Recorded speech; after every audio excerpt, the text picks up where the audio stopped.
What's going on, everybody? Okay, here, back at it again with another video, and today, another character overview for y'all, and this one is actually about my good old friend, Captain Ginyu. Captain Ginyu. So, actually, when I picked him up last year, I picked him up after Evo, kind of like as a predictor, right? I predicted that he would be really good. I had pretty high hopes for him, and I thought, like, this character is stupid, this character is scrubby, this character is really easy, so, like, I don't think not that many people are playing him to his potential, so let me play him and show people how it's done, especially because he might be, like, top tier, right? When a summon character is top tier, people definitely hate that shit. But, as I played him, one, I grew to, like, really like the way he played the game. I kind of had fun, like, with the summoning stuff.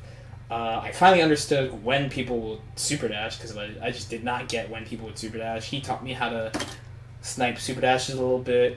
And he actually is a pretty interesting character. If you like setup characters, if you like characters with a kind of different game plan, you might consider playing Captain Ginyu.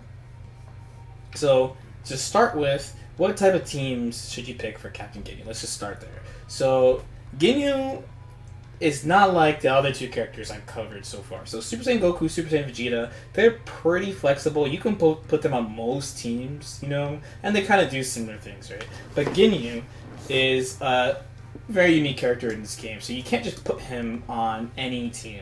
Generally, though, because he has a push assist, and if you remember from our assist breakdown, this is his assist, right? So because he has that type of assist, with quite a bit of frame advantage, actually, so you can see your 33 frame blocks done, a lot of blocks done to work with, you can kind of put him on a lot more teams than you think, but you just have to make sure that the team is flexible. Okay, so what do I mean here? So there are basically two types of Ginyu teams you will see people play. You either see people play Ginyu Point, and did this for a long time, or you see people play Ginyu Second, and I've also done this. Both have their pros and cons. So Ginyu Point means you're just trying to run the neutral from the start. So if you play Ginyu Point, you're probably building the team around Ginyu, and I think this player one team, of course the GT SSJ Goku Cell is just strong, but you can see how it would help Ginyu right from the jump, right? You control off space, so you could do things that let you get the game plan started. If you play Ginyu Second, you're basically counting on your strong point, whoever it is, right? Your strong point kills the first character. Okay. And then you bring in Ginyu to finish them off. And what I mean by finish them off is if the game goes the way you want it to, then when it's 3-2, you'll have Ginyu on point. I guess somebody only has two characters. That's really, really hard to come back from, depending on what assist you have. So, what you want to do is up to you as far as that. Now, as far as actually playing him, so of course, the main thing about him is the Ginyu Force itself. So, in Season 2, you have your normal summons, your 5S summons, and your Core Circle summons, right? And they also added new Core Circle back summons that are the same as Core Circle summons, but they do like slightly different things. So, for starters, the Ginyu Force always goes in the same order.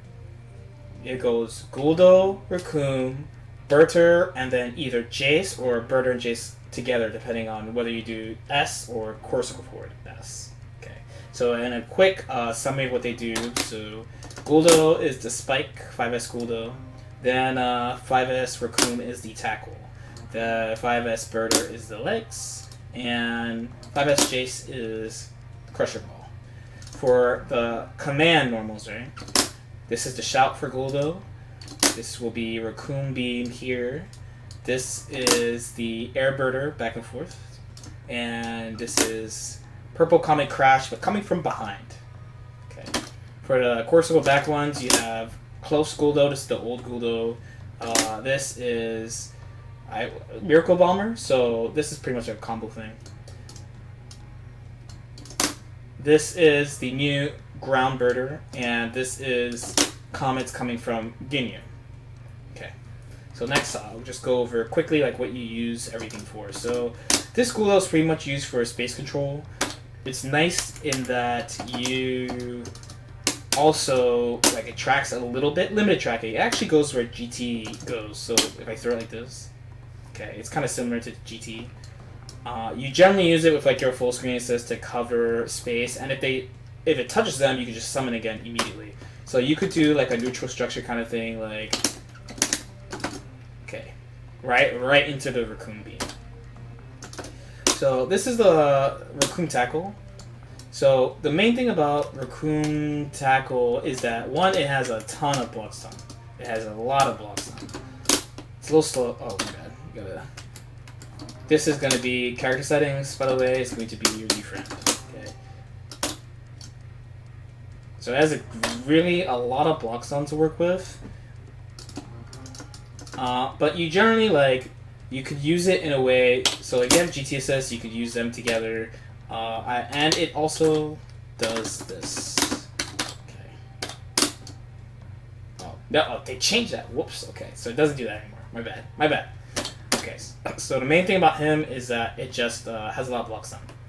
Now, excuse me. Let's move on to Birder Legs. So Birder Legs, again, mad frame advantage, but one of the really interesting things that it does too is you can use this, so it's not like super fast. It's like 30 something frames, so you could use this to mess with like Dragon Rush timing. So you could like, sorry, I'm messing this up a little bit. There you go. Kind of like mess with people's timing. It appears kind of fast. So the initial one is 32, but like it kind of appears fast. And if you're spaced, some characters can't match jabs against it. They have to like match mediums or something like that, and you get a lot of frame advantage if they block it. The Crusher Ball, the main thing about Crusher Ball is that it appears up and behind him. So like I love the 45-degree assist that I really, really hype up. Like I'm like, man, this is really good, right? Because you can't hit it. Jace is the same. But the main thing is, it is a Ki Blast. It is a Ki Blast, but it has mad hit stun, so they need a specific punish to stop you from doing things like... Oh, he's matching right away. Okay, we can't make it like a computer. We gotta do like this. Because usually people react a little late. They have to be mashing right away to stop you from doing that.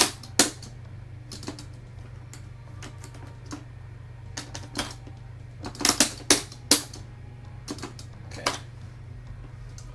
Now, as far as core circle summons, so the Guldo. Whoops, let's get back on Guldo. So the Guldo summon is almost exclusively for Oki. Like, your Oki with this is really good because you get to set up him and Raccoon at the same time.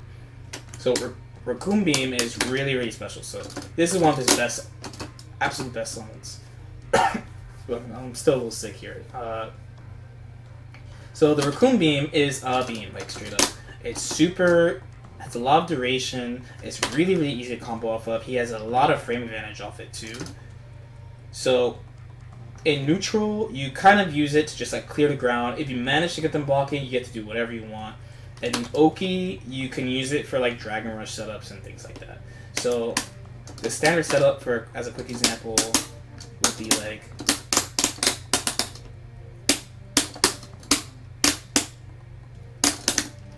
spin a little bit. So they can't take the hit. They get forced down. I think he's mashing, that's why. Okay.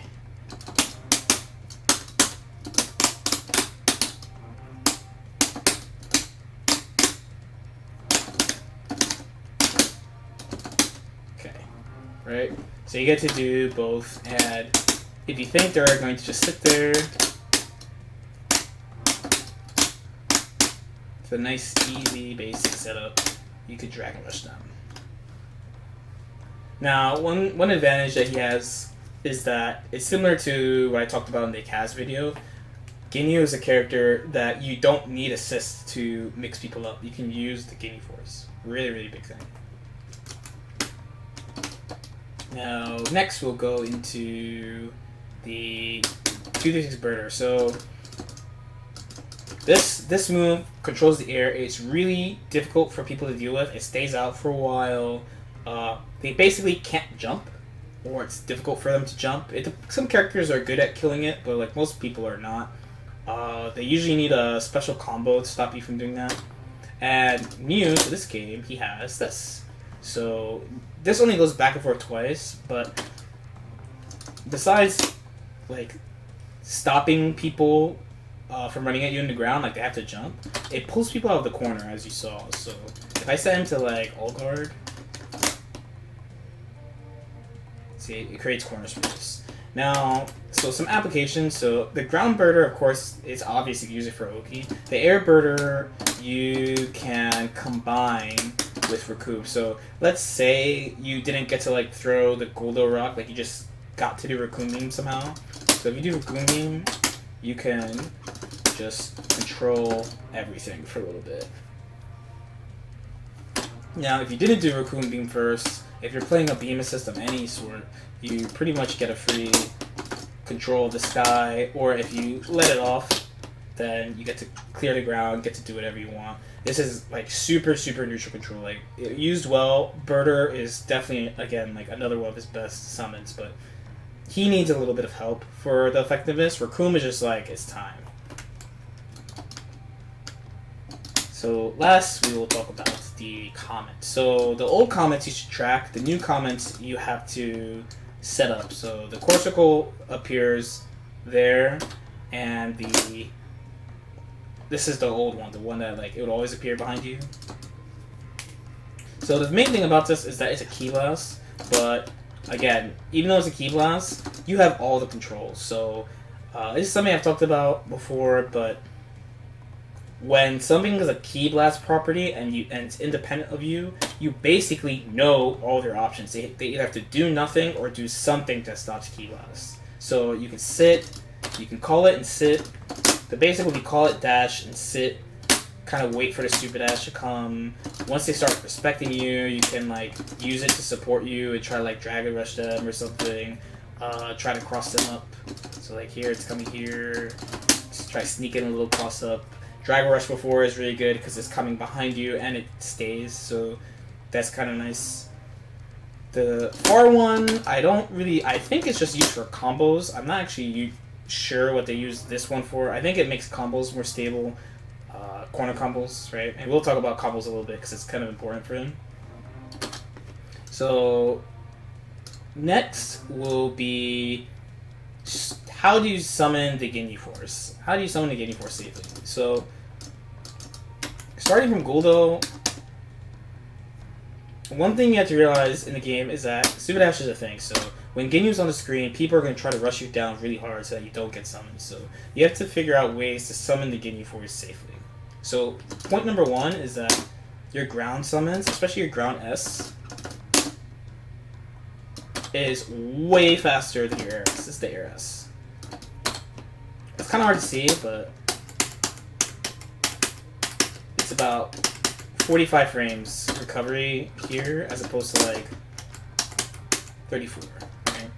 So rule number one is you generally want to try to summon on the ground, not in the air. The other thing too is that like he's not bad at hitting super dashes in the air, but he's not like super good too, as opposed to like you could just 2H people who try to super dash you on the ground, right? So one is you want to summon on the ground if possible, especially if you're new. Get used to summoning on the ground. There are times where you want to summon in the air, but it's not that much. You want to summon on the ground. Two, you want to use your assist to clear space so that you can call safely. So depending on what type of assist you have, this is why both Beams and Vegeta are really good for him. You can call really safely. So if you recall, like, one of the basic orders you want to do is like do this, right? So you can use the beam to help you do it. That is rule number 2, right?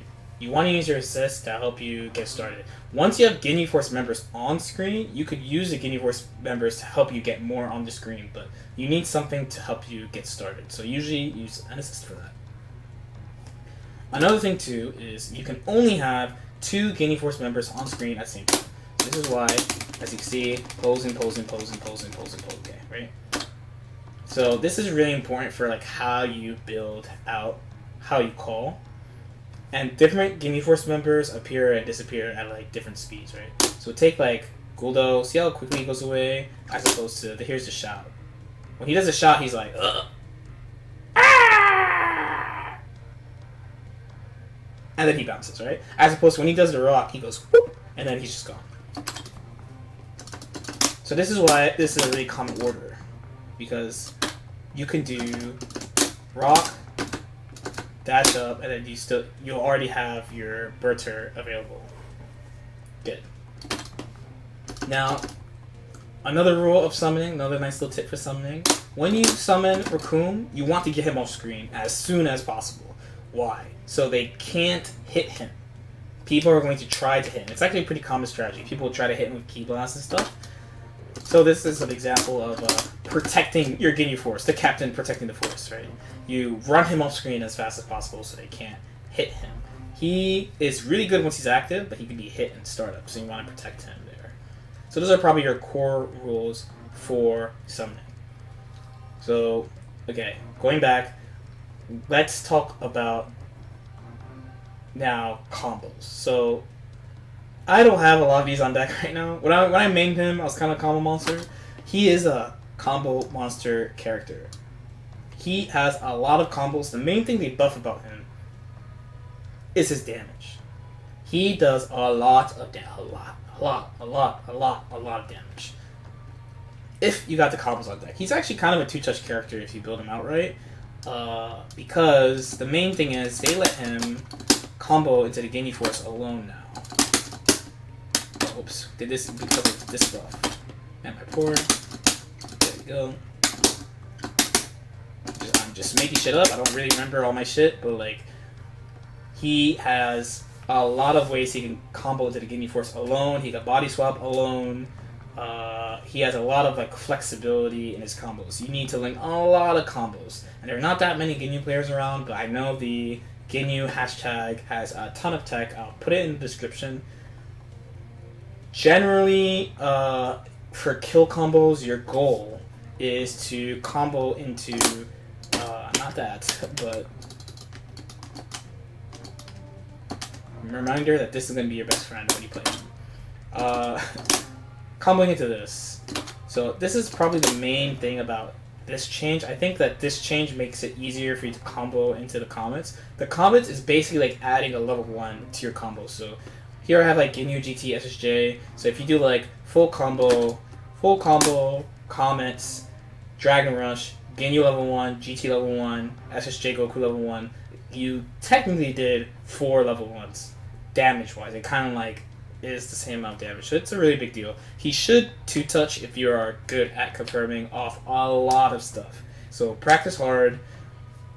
The downside is, and there's always one, the downside is his mid-screen combos are kind of vanilla depending on who you're running. The assists really matter for him. His damage is kind of like super normalized, so you really want to get them in the corner as fast as possible. Raccoon Beam helps out with that because it has so much corner push, but besides that, like, he's not super amazing at it. And now finally, the saddest part of this whole video, because he's a very fun character. I do like him. As I said, I refer to him as a friend, right? The saddest part of this whole video,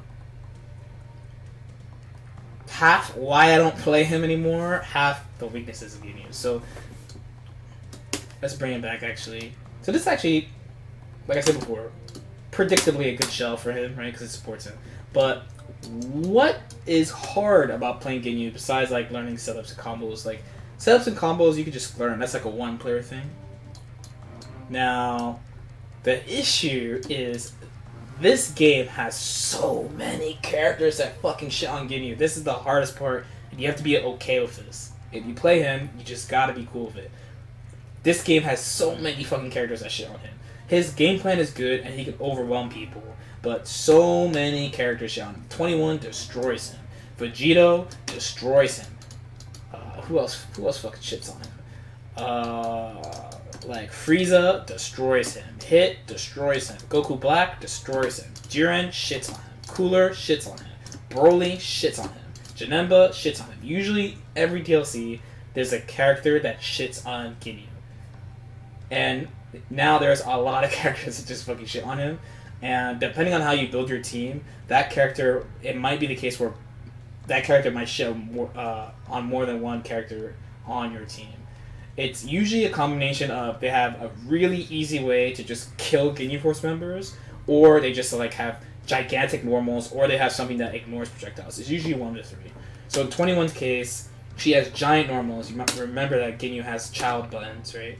So she has giant normals like the tail, jump medium, she has the stomp, and she has 2S, which just clears the screen, right?